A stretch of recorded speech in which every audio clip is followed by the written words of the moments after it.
Assalamualaikum warahmatullahi wabarakatuh. Selamat pagi, semangat pagi anak-anakku sekalian, siswa-siswi madrasah hebat. Hari ini kita akan mempelajari tentang zakat, infak, dan sodako. Zakat dalam syariat Islam adalah harta yang wajib diberikan kepada orang-orang yang tertentu dengan syarat-syarat yang tertentu pula. Secara teknis, zakat berarti mensucikan harta milik seseorang dengan cara pendistribusian oleh kaum kaya sebagiannya kepada kaum miskin sebagai hak mereka. Dengan membayar zakat, maka seseorang memperoleh pensucian hati dan dirinya serta melakukan tindakan yang benar dan beroleh rahmat selain hartanya akan bertambah.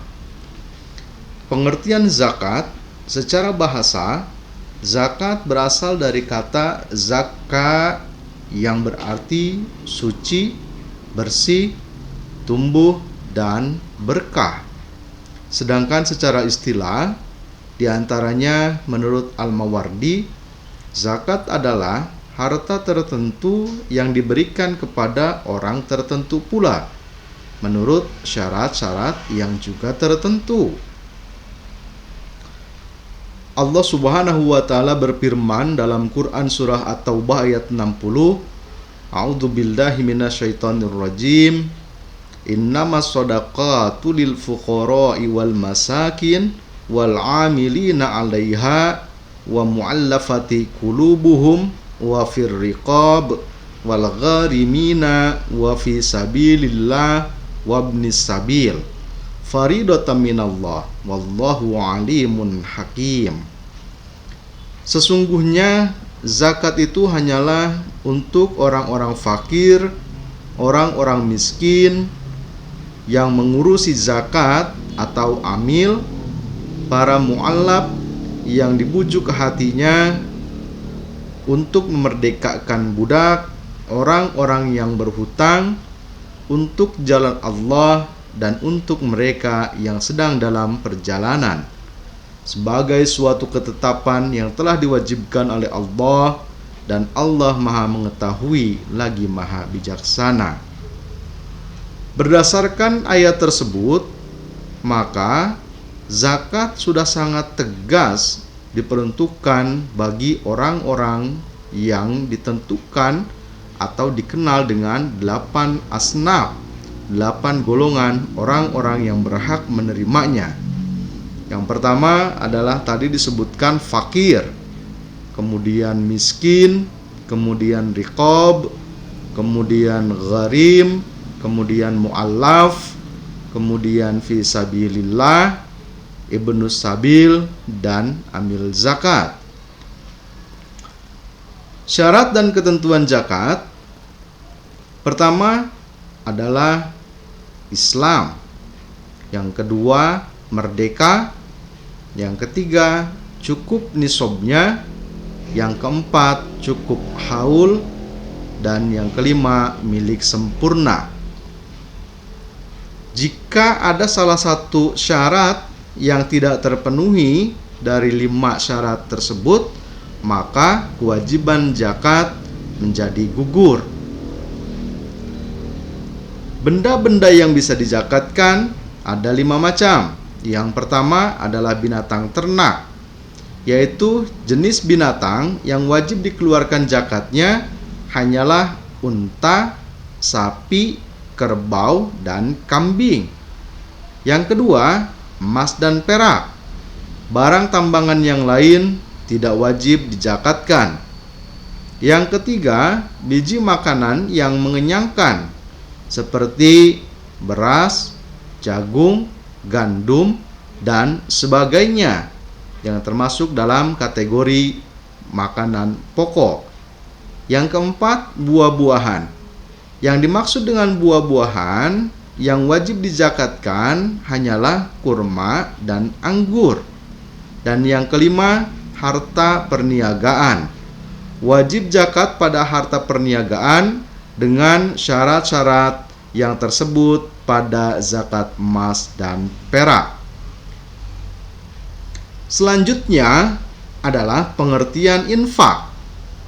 Kalau tadi zakat itu tertentu barangnya, tertentu jenisnya, maka infak adalah pengeluaran sukarela yang dilakukan seseorang setiap kali ia memperoleh rezeki sebanyak yang ia kehendaki. Menurut bahasa, infak berasal dari kata anfaqo yang berarti mengeluarkan harta untuk kepentingan sesuatu.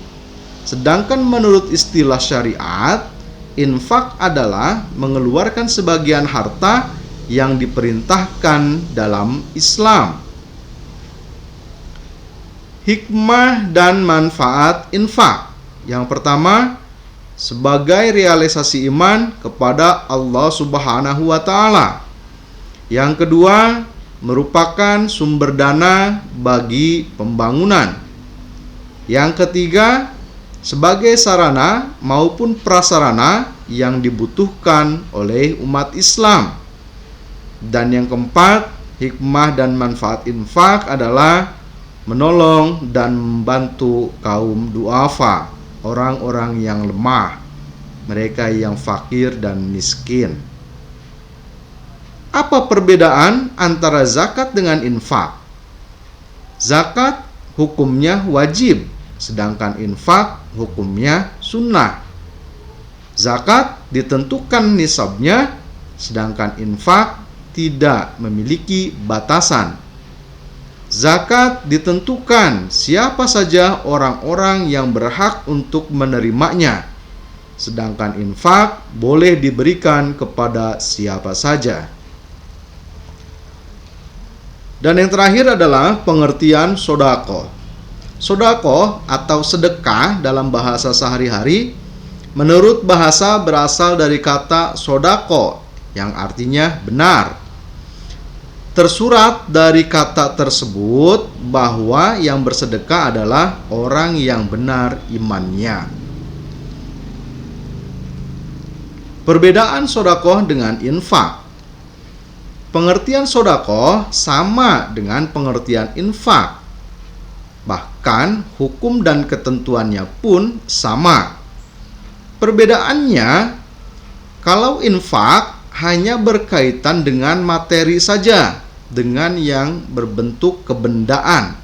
Sedangkan sodaqoh memiliki arti yang lebih luas. Sodaqoh bisa menyangkut hal yang bersifat non-material. Hadis riwayat Imam Muslim dari Abu Dzar, Rasulullah Muhammad SAW bersabda, apabila tidak mampu bersedekah dengan harta, maka membaca tasbih, tahmid, tahlil, atau meluangkan waktu guna melakukan kegiatan-kegiatan amar ma'ruf nahi munkar pun adalah sedekah. Anak-anakku, siswa-siswi madrasah hebat, sedekah dalam syariat secara terminologi, sedekah adalah pemberian sukarela yang dilakukan oleh seseorang kepada orang lain, terutama kepada orang-orang miskin yang tidak ditentukan baik jenisnya, jumlahnya maupun waktunya. Sedekah tidak terbatas pada pemberian yang bersifat material saja, tetapi juga dapat berupa jasa yang bermanfaat bagi orang lain. Sedangkan makna sedekah berarti memberi derma. Sedekah dapat bermakna infak, zakat, dan kebaikan non-materi. Demikianlah pembahasan kita tentang infak, sedekah, dan zakat. Mudah-mudahan ada manfaatnya dan insya Allah akan kita lanjutkan dalam pertemuan berikutnya. Kita akhiri dengan sama-sama mengucapkan hamdalah. Alhamdulillahirabbil alamin. Assalamualaikum warahmatullahi wabarakatuh.